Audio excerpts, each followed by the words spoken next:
ናቭ ከመኝታ ቤት ሆኖ በሚሊዮኖች የሚቆጠር ገንዘብ በማፍራት የሚታወቅ ሌጀንደሪ ዴይ ትሬደር ነው።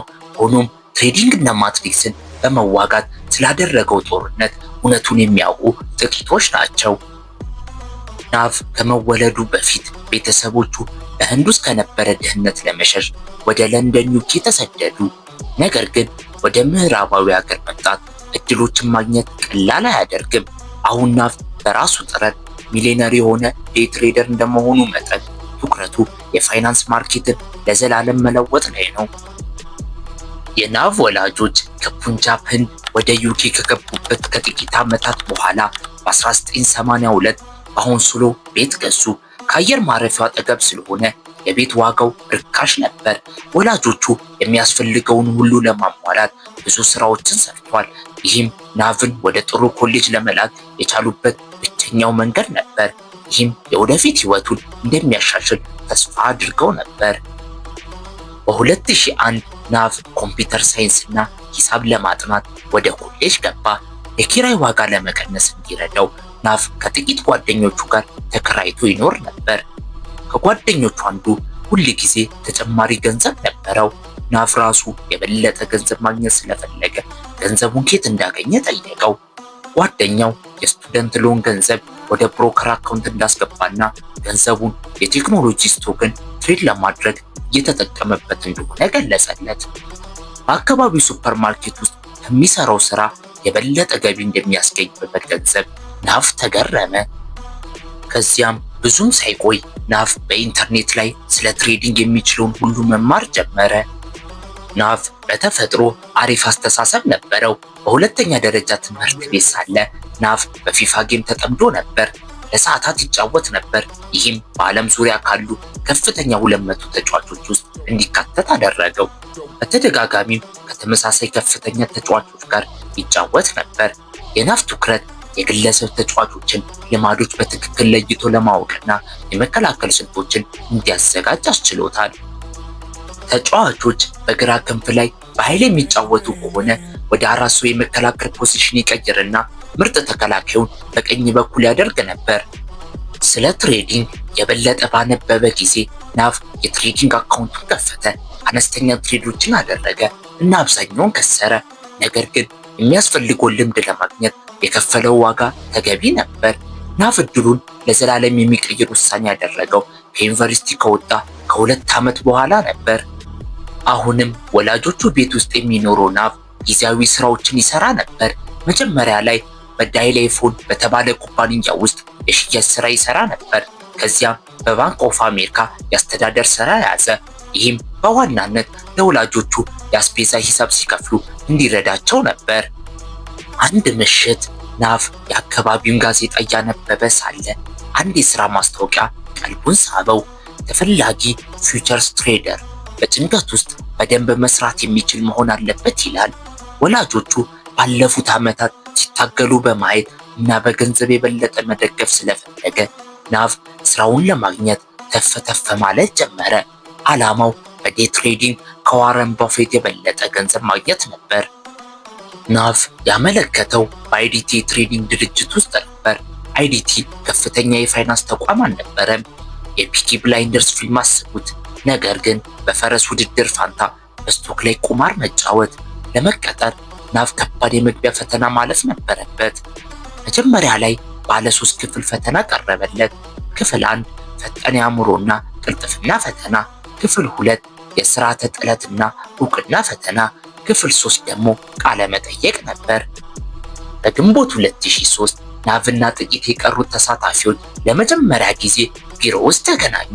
አብዛኞቹ በ20ዎቹ ዕድሜ መጀመሪያ ላይ ነበሩ። በጋራ ብዙ ስልጠናዎችን ወሰዱ። ከሳምንታት የደከመ ስልጠና በኋላ ጀማሪዎቹ እንደ ወንድማሞች ተቀራረቡ። በመጨረሻም ማርኬቱን ለመጋፈጥ ዝግጁ ነበሩ። በብቸኝነት ጠረጴዛ ላይ ለ8 ሰዓታት ትሬድ ያደርግ ነበር። ከማንም ጋር አያወራም ነበር። ከዋናው ቢሮ በቀር ሁሉም ሰው አብሮ ተቀምጦ ነበር። የቢሮ ዜናዎች በድምፅ ማጉያዎች ይለቀቁ ነበር። ናቭ አሉታዊነትና የቢሮን ጫጫታ ይጠላ ነበር። ትሬድ በሚያደርግበት ጊዜ አእምሮን ንጹህ ማድረግ አስፈላጊ መሆኑን ያውቅ ነበር። የሥራ ባልደረቦቹ የሌላ ዓለም ሰው እንደሆነ ይገልጹታል። አንዳንድ ጊዜ የትሬዲንግ ቀኑን ሲጀምር የብስክሌቱን ሄልሜት ማውለቅ ይረሳል። ናቭ ትርፋማነትን ያሳድድ ነበር። በኤስኤንዲፒ 500 ኢሚኒ ፊቸርስ ላይ ትሬዱን ጀመረ።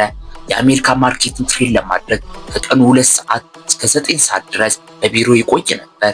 በትሬዶቹ መካከል ብዙ ጊዜ ፑል-አፕ ይሰራል ወይም በስልኩ የእግር ኳስ ጌም ይጫወታል። የናቭ የትሬዲንግ ስትራቴጂ ስካልፒንግ ነበር። እንደ ሌሎቹ ስቶፕ ሎስ አይጠቀምም። ይህንንም ትሬዲንጎቹ እንዲተነፍሱ መፍቀድ ይለው ነበር። አደገኛ ቢሆንም አንዳንድ የሎስ ትሬዶች እንዲያገግሙ አስችሏቸዋል። በተጨማሪም ለሰዓታት ትኩረት መስጠት እንዳለበት ያመለክታል። ናቭ በባህላዊ የቻርት ንባብ ዘዴዎች ወይም በቻርት ፓተርን ላይ አይተማመንም ነበር። በምትኩ ትኩረቱ በዋጋ ደረጃ ላይ ነበር። እንደ ፊፋ ባሉ የቪዲዮ ጌሞች በጣም ጠንካራ ተጋጣሚዎች በአጨዋወት ስልታቸው ልማዶች ነበራቸው። የናቭ ትኩረት ክፍተት እስኪያገኝ ድረስ ልማዶቻቸውን መለየት ላይ ነበር። በትሬዲንግም እንዲሁ አደረገ። የዋጋ ደረጃውን እንቅስቃሴ መመልከት ላይ አትኩሯል። ዲጂታል ትሬዲንግ ማንነትን የማያሳውቅ ቢሆንም ሰዎች ልማዶች፣ ተደጋጋሚ የቮሉም መጠንና አጨዋወቶች ነበሯቸው። በኤስኤንዲፒ 500 ኢሚኒ ፊቸርስ ላይ ብቻ ትሬድ በማድረግ የማርኬት ሜከርስን እንቅስቃሴዎች መለየት ጀመረ። ከ10 ኦርደሮቹ 9ኙ ፈጽሞ አይሞሉም ነበር። በዓለም ዙሪያ ካሉ ታላላቅ ትሬደሮች ጋር እየተወዳደረ ነበር። በ2005 አይዲቲ የተባለው ድርጅት ወደ ዋኪንግ ተቀየረና ራሱን ፉቴክስ ብሎ ሰየመ። ድርጅቱ በጥሩ ሁኔታ እየሄደ ነበር። ብዙ ሰዎችንም እየቀጠረ ነበር። ድርጅቱ ጥሩ ቢሆንም ሁሉም ሰው ደስተኛ አልነበረም። የድርጅቱ መስራች ፓውሎ ሮሲ የተባለ ሰው ነበር። ከወንድሙ ማርኮ ሮሲ እና ከዳን ጎልድበርግ ጋር አብሮ መስርቶታል።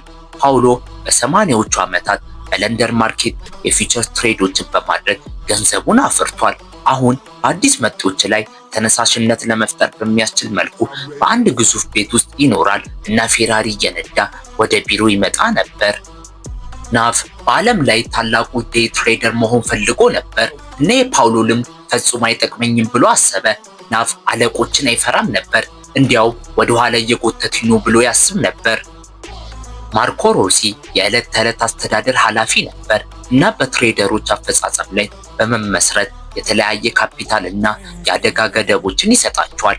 ናቭ ከፍተኛ ገቢ ባገኘ ቁጥር ወደ ማርኮ ቢሮ እየገባ ከፍተኛ የካፒታል መጠን እና ከፍተኛ የአደጋ ገደብ ይጠይቅ ነበር። ብዙውን ጊዜ ወደ ከረሩ ክርክሮች ይገቡና ይሰዳደቡ ነበር። አንዳንዶቹ ይህንን መርዛማ ግንኙነት አድርገው ሊመለከቱት ቢችሉም በናቭ በትሬዲንግነት በጸና በራስ መተማመን ላይ የተጣሉት ገደቦች ስኪሉን ለማጥራትና ለማሻሻል ጊዜ ሰጡት። የአደጋ ገደቦቹ ጸባዩን ለመግታት ረድተውታል። ማርኮ ብዙ ገንዘብ እንዲሰጠው ለማድረግ ደግሞ ስኪሉን ያለማቋረጥ እንዲያሻሽል ይገደድ ነበር። ነገር ግን የትሬዲንግ ስኪሉ እያደገ ሲሄድ ብስጭቱም ጨመረ። ከእንግዲህ መያዝ አልቻለም። ናቭ እንደ ትሬደር ያለውን ፕራይድ እና በህብረተሰቡ ላይ ያለውን ብስጭት በመድረኮች ላይ በድምፅ ገልጿል። ብዙውን ጊዜ እንደ ራልፍ ዊልሰን ኤሊየት ያሉ የተለመዱ የትሬዲንግ ንድፈ ሐሳቦችን በተመለከተ ያለውን አመለካከት ያካፍል ነበር። ማርኬቶች ያልተጠበቁ ቢመስሉም በእውነቱ የፊቦናቺ ቁጥሮች የሆኑት ተፈጥሯዊ ተደጋጋሚ ቦታዎች አሏቸው የሚለውን የኤሊየት ሐሳብ ናቭ አሳማኝ አይደለም ብሎ አሰበ እና በእንደዚህ አይነት ዘዴ ላይ መተማመን በጣም ገዳቢ ነው ብሎ ያምን ነበር። የአስትሮሎጂ እና የጂኦሜትሪ መርሆችንም ለትሬዲንግ የተጠቀመው ዊሊያም ጋነንም በሐሳቡ አይስማማም ነበር። ናቭ የ12 ዓመት ልጅ እንኳን ይህን ሊጠቀም ይችላል ብሎ በማሰብ ትንሽ ትኩረት አልሰጠውም። ዓለምን እንደ ማትሪክስ አድርጎ ይመለከታት ነበር። በኤስኤንዲፒ 500 ኢሚኒ ፊቸርስ ላይ ስካልፒንግን ለ4 ዓመታት ትሬድ ካደረገ በኋላ ናቭ የ400,000 ዩሮ አካውንት ሳይዝ ገንብቶ ነበር። አንድ ቀን ግን አንዳንድ ያልተለመዱ የዋጋ ደረጃ እንቅስቃሴዎችን ትኩረቱን ሳቡ።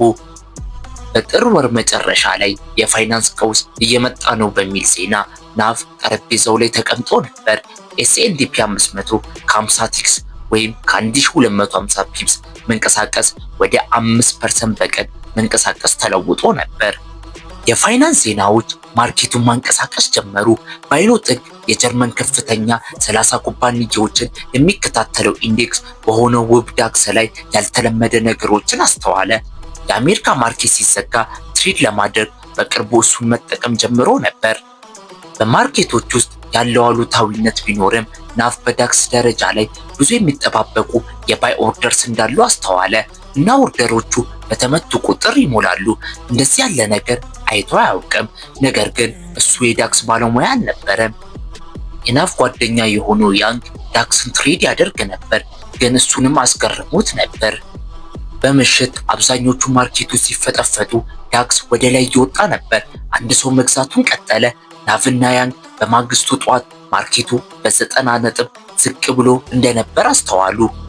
ይገዛ የነበረው ሰው እጁን ሰጥቶ ነበር። የማይታመን ነበር። ስለዚህ ስትራቴጂ ለመንደፍ ወሰኑና በአንድ ሌሊት በዳክስ ላይ ሾርት ወይም ሴል ገቡ። ስኬታማ ሆኑ። ለ2 ሳምንታት እድላቸው እንደሚቀጥል ተስፋ በማድረግ ትሬዱን ደገሙት። በአሸናፊነቱ የተበረታታው ያንግ ቀኑን ሙሉ ዳክስን ትሬድ ማድረጉን ቀጠለና ከትርፉ ብዙ መልሶ ለማርኬቱ ሰጠ። ከሰረ። ናቭ ግን እንዲተነፍስ አደረገውና ፕሮፊት ላይ በእጥፍ ጨመረ። በጥር አጋማሽ የናቭ አካውንት ባላንስ ወደ 1 ሚሊዮን ዩሮ ከፍ ብሏል። ቅዳሜ ጥር 19 2008 የ31 ዓመቱ ፈረንሳዊ ትሬደር ጀሮም ኬርቪል የባንኩን ገንዘብ ተጠቅሞ በዳክስ ላይ በህገወጥ መንገድ ባይ ያደርግ እንደነበር ዜና ወጣ። የፋይናንስ አደጋ ቡድን እስኪያገኘው ድረስ ከምርመራ በኋላ ባንኩ 7.2 ቢሊዮን ዶላር በጀሮም ኬርቪል እንዳጣ ተረዳ። ዜናው ሲወጣ ዳክስ የበለጠ ወደቀ። ባንኩ ሊከስር ሲቃረብ የናቭ ሂሳብ አዲስ ደረጃ ላይ ደርሶ ነበር። ነገር ግን እሱ ሲያድግ የሚዋጋው ስርዓትም አደገ። አንዳንዶቻችሁ እንደምታውቁት ማርኬት መለወጥ የጀመረው በ2007 አካባቢ ነው። አንድ ማለዳ በፉቴክስ ናቭ በዋጋው ደረጃ ላይ ያልተለመዱ እንቅስቃሴዎችን ማስተዋል ጀመረ። ብዙ ባልደረቦቹ በዚያን ቀን በሎስ ላይ ስለነበሩ ቢሮ ጫጫታ ነበረው። ነገር ግን የዚያን ቀን ብቻ አልነበረም። በመቀጠል የመጡት ወራት ተመሳሳይ ነበሩ። ናቭ ትልቅ ተጫዋች ቢሆንም ደረጃውን ለማንበብ ታገለ። ተቃዋሚዎቹ በጣም የተካኑ ስለነበሩ ናቭ ደረጃውን ማየት የሚችሉ ይመስለው ነበር። በእውነቱ ተቃዋሚዎቹ ከእንግዲህ ሰዎች አልነበሩም። ፉቴክስ አዳዲስ ሰዎችን እየቀጠረ ሳለ ሌሎች ግን ኮደርስ ቀጠሩ። በሰከንድ በሺዎች የሚቆጠሩ ትሬዶችን የሚሰሩ ሮቦቶች የበለጠ ትርፋማ ናቸው። የሰው ትሬደር ከእንግዲህ እድል አልነበራቸውም። ብዙ ስካልፐሮችን ከማርኬቱ አስወጣቸው። ናቭ ለትሬድ ያለው ብስጭት እየጨመረ ሲሄድ በስልጣን ላይ ባሉ ሰዎች ላይ ያለው ጸባይም ተለዋወጠ። የናቭ ቁጣ ከፍተኛ ደረጃ ላይ ደረሰ። አድማ አደረገ። በማርኬቶች ተበሳጭቶ በፉቴክስ ያገኘውን 90-10% ክፍፍል በቂ አይደለም ብሎ ተሰማው። ከማርኮ ጋር ወደ ከረሩ ክርክሮች ከገባ በኋላ ነገሮች እየተበላሹ ሄዱ። ናቭ ከሌሎች ትሬደሮች ፊት ለፊት አለቆቹን ማክበር አቆመ። ነገሮች ሊጠገኑ አልቻሉም። ከግብር ባለስልጣናት ማስጠንቀቂያ ከደረሰው በኋላ ናቭ አለቆችን ወቀሰ። መውጣት ፈለገ። በፉቴክስ በነበሩት ዓመታት 3 ሚሊዮን ዶላር የሚሆን አካውንት ሳይዝ ገንብቶ ነበር። ገንዘቡን ለማውጣት ጊዜው ነበር። ነገር ግን ወንድማሞቹ የግብር ባለስልጣናት ደስተኛ መሆናቸውን ማረጋገጥ እንደሚፈልጉ በመግለጽ እንዲህን ለመፍቀድ ፈቃደኛ አልሆኑም። ናቭ ትልቅ ዋጋ የሚጠይቅ ጠበቃ ካስገባ በኋላ አለቆች ተሸነፉና ገንዘቡን ለናቭ ሰጡት። የቅርብ አማካሪውንና የትሬዲንግ ሪስክ ገደብ ያጣው ፒትቡል አሁን ከሰንሰለት ነፃ ወጣ። ከጥሉ በኋላ ናቭ ከመቼውም ጊዜ በበለጠ ተበሳጨ። ኦቲዝም ባህሪው የበለጠ ተጠራጣሪ እንዲሆን አደረገው እና መንግስት ሊያጠምዶ የፈለገ ይመስል ተሰማው። ከዚያም ብዙም ሳይቆይ በተዘዋዋሪ መንገድ ናቭ ከአዳዲስ አጋሮች ጋር ተገናኘ። ሚስተር ጂሱስ በሚባል ስም የሚታወቅ ሰው ገንዘቡን እንዲያስተዳድርለት እድል ይዞ ወደ ናቭ ቀረበ። በአመት ወደ 30% የሚጠጋ ገቢ በማስገባት ከፍተኛ እድገት እንደሚያገኝና የግብር ሂሳቡን እንደሚያጠፋለት ቃል ገባ። ያቀረበው ነገር ስለተመቸው ናቭ አጋር ለመሆን ተስማማ። ሐሙስ ህዳር 20 2008 ኤስ&ፒ ለ10 ዓመታት ዝቅተኛ በሆነ ደረጃ ተዘጋ። ናቭ አዲስ ብሮከር ጂኤንአይ ካገኘ በኋላ ከለንደን ታወር አጠገብ በሚገኝ ሲኤፍቲ በተባለ የትሬዲንግ ድርጅት ውስጥ ጠረጴዛ ተከራየ። የፋይናንስ ቀውሱ ከፍተኛ ደረጃ ላይ ደርሶ ነበር። የሊማን ውድቀት ከደረሰ ከ2 ወራት በኋላ የአሜሪካ መንግስት ጣልቃ እንደሚገባ ሪፖርቶች መጡ። በዚያ አርብ ጠዋት ናቭ ፊውቸርስን መግዛት ጀመረ። ከተረበሸው ማለዳ በኋላ ነገሮች መሻሻል ጀመሩ። በሚቀጥሉት ሳምንታት በሲቲ ግሩፕ ውስጥ ትሪሊየን የሚቆጠር ዶላሮችን እንደሚያስገባ ዜና ስለወጣ ማርኬቶች ይበልጥ ጨመሩ። ናቭ ማርኬቶችን የበለጠ ይሄዳሉ ብሎ በማሰብ በእጥፍ ጨመረ። አዲሱ ብሮከሩ መጨነቅ ጀመረ። በዚህ ጊዜ አብዛኞቹ ትሬደሮች ሪከቨሪ እንዳለቀ ያምኑ ነበር። ነገሮች እየተባባሱ መጡ። የአሜሪካ ማርኬት ሲዘጋ ናቭ ማርጅን ሊሚቱ ጋር ተቃርቧል እና ስቶፕ ሎስ አላስቀመጠም። በማግስቱ ጠዋት የከፋውን በመፍራት ብሮከሩ ለናቭ ደወለ። እናቱ ስልኩን አነሳች።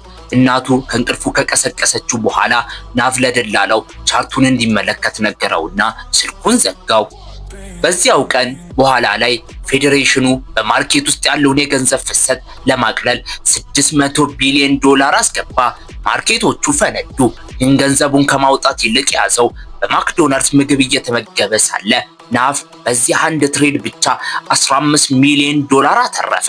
አዲሱን እቅዱን ለመፈጸም ዝግጁ ነበር። በማትሪክስ ላይ ማመጽ። ናቭ ከራሱ የበለጠ ጠንካራና ብዙ ካፒታል ካለው ተቃዋሚ ጋር እየተጋጠመ ነበር። ከሮቦቶች ጋር መወዳደር የሚችል ሶፍትዌር ፈጽሞ መገንባት እንደማይችል ያውቅ ነበር፣ ግን የተሻለ ሐሳብ ነበረው። የሮቦቱን ሲግናል ማበላሸት ከቻለ ፍጥነታቸውን ማሸነፍ አይጠበቅበትም። ይልቁንም የተወሰነው ቁጥጥር መልሶ ሊወስድ ይችላል። ግቡ ቀላል ነበር። የአልጎሪዝሞችን ተግባር ለመቀየር የፍላጎትና የአቅርቦት ቁጥርን በበቂ ሁኔታ ማዛባት። ይህም ዝቅ ሲል እንዲገዛና ከፍ ሲል እንዲሸጥ ያስችለዋል። የውሸት ኦርደሮችን በመስፈር መጨረሻ ላይ ማስቀመጥ ቢሰራም ከፍተኛ ተጽዕኖ ማሳደር አስቸጋሪ ነበር። ናቭ አልጎሪዝሞችን ለመበጥበጥ ከፈለገ ወደ ምርጥ ቅናሽ መቅረብ እንዳለበት ያውቅ ነበር። ኦርደሮቹ ቢሞሉም በሚሊዮኖች ያስወጣሉ። ስለዚህ አንድ ሰው ኦርደሩን በለወጠ ቁጥር ኦርደሩን መለወጥ እንዳለበት ወሰነ። ሲደመር 1 ሲቀነስ 1 ልዩነቶችን በመጠቀም የመጠን ቦታውን ለመጠበቅ ወሰነ። ይህን ለማድረግ ከኒውዮርክ ካለው መሐንዲስ አንቶኒዮ ጋር ተባበረ። መሐንዲሱ ለንደን ደረሰና ከጥቂት ስብሰባዎች በኋላ ካንስል ኢፍ ክሎዝ የሚለውን አማራጭ እንዲሰራ አደረገ። አብዛኞቹ ከፍተኛ ፍሪኩዌንሲ የትሬዲንግ ድርጅቶች በተቻለ መጠን ፈጣን መሆን ይፈልጋሉ። ይህ ደግሞ ተቃራኒው ነበር። ከጥቂት የቅርብ ጓደኞቹ ጋር አልፎ አልፎ የእግር ኳስ ጌም ካልሆነ በቀር ናቭ አብዛኛውን ቀኑን ቤት ውስጥ ያሳልፋል። በሌሊት ትሬድ ያደርጋል። በቤተሰብ ቤት ውስጥ ካለ ትንሽ ክፍል ውስጥ የገንዘብ ማተሚያ ማሽን መገንባት እና ለማንም አለመናገር ያበደ ሐሳብ ነው። ቀደም ባለው ቀን 435,000 ዶላር ሰርቷል። ይህም ከወላጆቹ ቤት ዋጋ ይበልጣል። በስራው መጀመሪያ ላይ ስለ ፋይናንሱ ከጓደኞቹ ወይም ከወላጆቹ ጋር ላለመነጋገር ወሰነ። ለየት ባለ መልኩ ይይዙኛል ብሎ ተጨንቆ ነበር። ከጥቂት ሳምንታት በፊት በመጋቢት 23 የሲኤምኢ የውስጥ አባል በሆነው ሰው አጠራጣሪ እንቅስቃሴ ተስተውሏል። ሌሎች ትሬደሮች የናቭ ኦርደሮች መጥፋታቸውን ዘግበው ነበር። እንዲያቆም ማስጠንቀቂያ ደረሰው። ናቭ እንዲህ ሲል መለሰ፣ ኦህ ይቅርታ፣ ለጓደኛዬ ከፍተኛ ፍሪኩዌንሲ የትሬዲንግ ድርጅቶች በማርኬቱ የግዢ በኩል በቀን 24 ሰዓት ምን እንደሚሰሩ እያሳየሁት ነበር። ይህ ማለት እነሱንም እየተቆጣጠራችሁ ነው ማለት ነው ብሎ ጠየቃቸው። በሚቀጥለው ቀን ፕሮግራሙን መጠቀሙን ቀጠለ። የምርጫ ቀን ነበር። ነዋሪዎች ወደ መራጮች ጣቢያ እየሄዱ ነበር።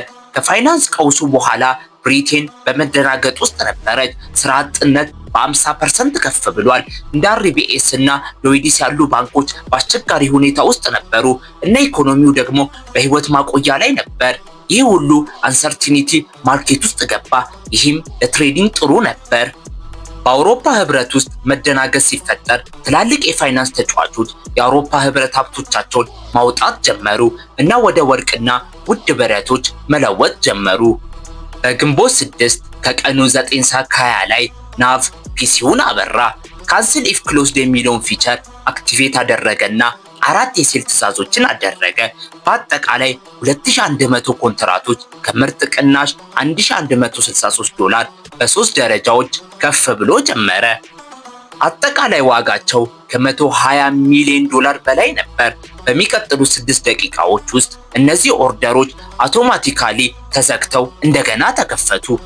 ከቀኑ 11 ሰዓት ከ17 ላይ ናቭ የአውቶማቲክ ትሬዲንግን ለመጨረሻ ጊዜ አክቲቬት አደረገው። ብዙውን ጊዜ ለ5 እስከ 10 ደቂቃዎች ይጠቀምበት ነበር። በዚህ ጊዜ ለ2 ሰዓታት ትቶት መጠኑን ጨመረው። 6 የሴል ኦርደሮች ነበሩት። ይህም አጠቃላይ ዋጋውን 200 ሚሊዮን ዶላር አደረሰው። በመጨረሻዎቹ 2 ሰዓታት ውስጥ ብቻ በአጠቃላይ 3.4 ቢሊዮን ዶላር ዋጋ ያለው ግብይት አደረገ እና 879,000 ዶላር ትርፍ አገኘ። የትሬዲንግ ፕሮግራሙን ካጠፋ ከ1 ደቂቃ በኋላ ኢሚኒ በፍጥነትና በኃይል መፈጥፈጥ ጀመረ። ከዚህ በፊት ታይቶ በማይታወቅ መልኩ በ4 ደቂቃዎች ውስጥ 5% የሚሆነው ዋጋ ጠፋ። ቁልቁል ገደል ይመስል ነበር። ኤስኤንዲፒ 500 እና የግለሰብ አክሲዮኖች መውደቅ ጀመሩ። የማይታመን ነበር። የበለጠ ድንጋጤ ተፈጠረ። በ1 ሰዓት ከ45 ላይ ግብይቱ ቆመ። ገበያዎች በጣም ወደቁና አውቶማቲክ የማቆሚያ ስርዓት ተጀመረ። ለ5 ደቂቃዎች ትሬዲንግ ቀዘቀዘ። ከእረፍት በኋላ ማርኬቶች ከሰው አቅም በላይ በሆነ ፍጥነት ተመልሰው ጨመሩ። መንግስታትና የህግ አውጪዎች ምን እንደተፈጠረ ለማወቅ ስራ ጀመሩ። የዎል ስትሪት ዋና ዜናዎችን ካነበባችሁ በኳንት ሮቦት የግብይት ድርጅቶች የተከሰተ ችግር በትሪሊዮን የሚቆጠር ዋጋዎችን እንደከሰሩ ይናገራል። በ2012 የበጋ ወቅት ናቭ በመጨረሻ አልጎሪዝሙን ወደ ፈለገው ሁሉንም ባህሪያት ማሻሻል ችሎ ነበር። የመጨረሻው ብሮከር ከስሮ ስለነበር አዲስ ብሮከር አርጄ ኦብራይን አገኘ። ባለፉት ዓመታት ሚስተር ጂሱስ ስለ ገንዘብ መረጃ መላክ ቀጠለና እንዲያውም በባህር ማዶ ያሉ ሂሳቦችን አዘጋጅቶለታል። በተጨማሪም ኢንቨስት ማድረግ የሚችልባቸው እንደ አዳዲስ የጌሚንግ ኩባንያዎች ያሉ ብዙ የንግድ ኢንቨስትመንቶች እድሎችን አቀረበለት። ትሬድ እያደረገ ቢቀጥልም ተቆጣጣሪዎች ግን በመከታተል ላይ ነበሩ። የፍላሽ ብልሽትን መልሶ በመፍጠር ኤምኤፍኤም ትሬዲንግ ላይ ከፍተኛ መጠን ያለው ግብይት በማጭበርበር ትሬድ የሚያደርግ ትልቅ ተጫዋች እንዳለ አገኙ። በሚያዝያ 21 2015 በአሜሪካና በዩኬ ፖሊስ ኃይሎች በጋራ በተደረገ ኦፕሬሽን ናቭን አሰሩት። ፍሪ ናቭ የሚለው መለያ በትዊተር ላይ በቀን ተቀን ትሬደሮች ዘንድ ተወዳጅ መለያ ሆነ። ናቭ በፍላሽ ክራሽ ውስጥ የማይካድ ሚና ለነበራቸው በጣም ትላልቅ ኳንት የሮቦት ድርጅቶች መስዋዕት እንደሆነ ግልጽ ሆነ። እስከ ዛሬ ድረስ በቀን ተቀን ትሬደሮች መካከል ብዙዎቹ ናቭን ምንም ሳይኖረው ጀምሮ በገበያዎች ካሉት ትልልቅ ትሬደሮች አንዱ የሆነ ሁሉንም በራሱ መኝታ ቤት ምቾት ያከናወነ ሌጀንደሪ ትሬደር አድርጎ ይመለከቱታል። ይህ ቪዲዮ ከተመቻችሁ ላይክ፣ ሼር እና ሰብስክራይብ ማድረግ እንዳይረሳ። ሁላችሁም ባላችሁበት ቦታ ምችት ይበላችሁ።